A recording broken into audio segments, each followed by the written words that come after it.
Let me quickly begin with Rajdeep Sardesai. Rajdeep, the Congress will have to now fight on two fronts at one. It seems Ashok Gehlot in the last 36 days of this election coming into his own, stating very clearly in that press conference that the CM ship is not leaving him and will not leave him. Is the Congress on board with that? On the other hand, what's happening in Madhya Pradesh? It's going to be Samajwadi Party versus the Congress on 18 seats, where you had Akhilesh Yadav today, who angrily said if he knew that this alliance was not going to be on a regional state-wise level, he would have never joined it.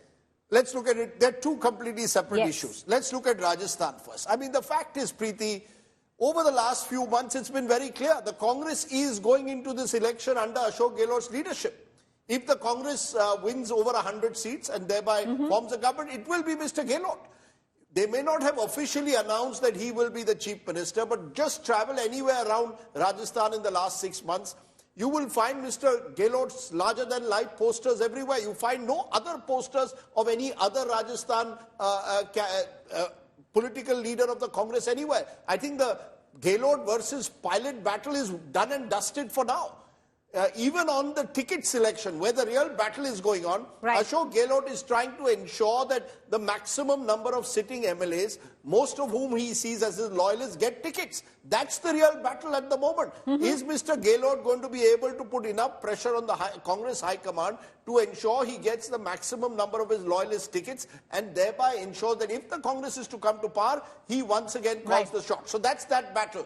I see it more as a battle now between Mr. Gehlot ensuring that he calls the shots in Rajasthan. You turn to Madhya Pradesh.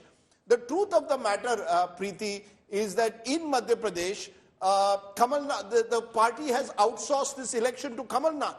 You will recall that in the first week of October, the India Alliance, the so-called India Alliance, was to have a grand meeting in Bhopal. That was the plan that was announced. Then what happens? Kamal Nath says he doesn't want to share that platform at that moment with DMK, which has spoken out on Sanatan Dharma, doesn't want to share it with Arvind Kejriwal, who has targeted the Madhya Pradesh leadership of the Congress.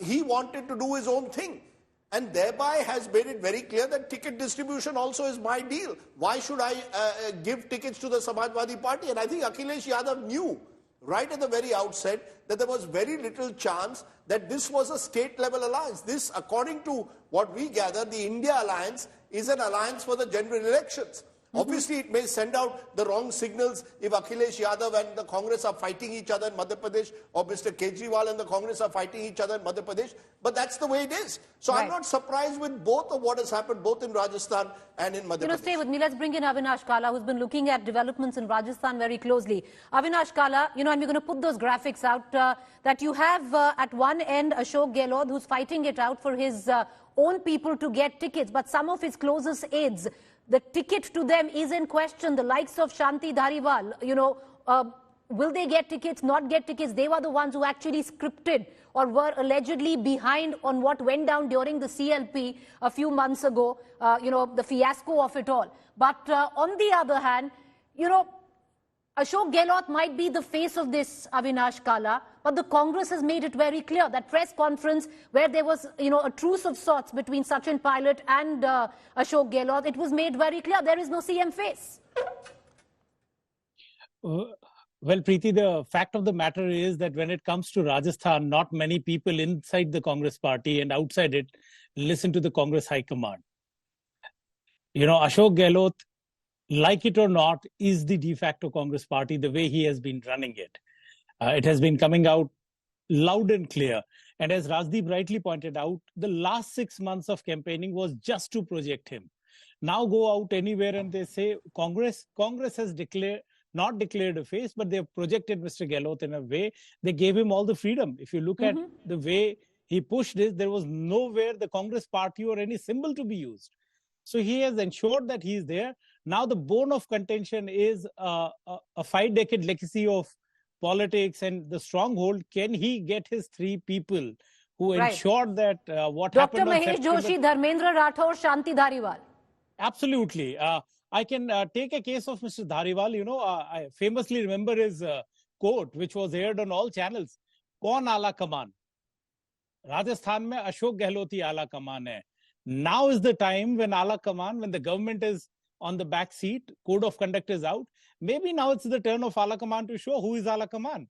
And now facing that music. So Mr. Dhariwal, I think, is 80 plus. If he doesn't get it, they would try and bargain a seat for his son. The same goes for Mr. Mahesh Joshi. And Dharmendra Rathod is still waiting for a debut to be on the MLA list, leave aside being an MLA or not. So it is the last chance. Let's see how much Mr. Gehlot can push it. And the subtext was very clear that if the people who went to Manesar are getting tickets, why aren't those who got my government home or who made sure that the government survived get a ticket? Now, well, exactly, and that is why Avinash Kala, the night before or the day before Ashok Gehlot took that plane to Delhi, he said what he did, where he spoke of how some of his men, where it was a touch and go, only 2-3 men, it came down to, and they stood by the government even though they were being offered to the likes of 30 crores. He said the same thing this afternoon in the press conference. He misses no chance. I think we discussed this yesterday as well. We are saying it today. If anybody was thinking that Mr. Gehlot will not rake these issues up, was being very naive. So he would make sure that this happens. And see, yesterday after the meeting was over, most of the people were saying that the list would come out. Yes. But, we were here saying that the list would not come out because tomorrow is a big rally. Had the list come out, there would be people on the ground protesting it, and the Congress doesn't want to make sure that the rally goes right. So I don't see it getting over. I don't see a ticket list coming anytime soon till these 3 people are sorted. And Mr. Gehlot has, see, I'll tell you, before the lists are released, one line I would say that the fate of how Congress party fares in these elections depends on the ego of one person, and that is the Chief Minister, Mr. Gehlot.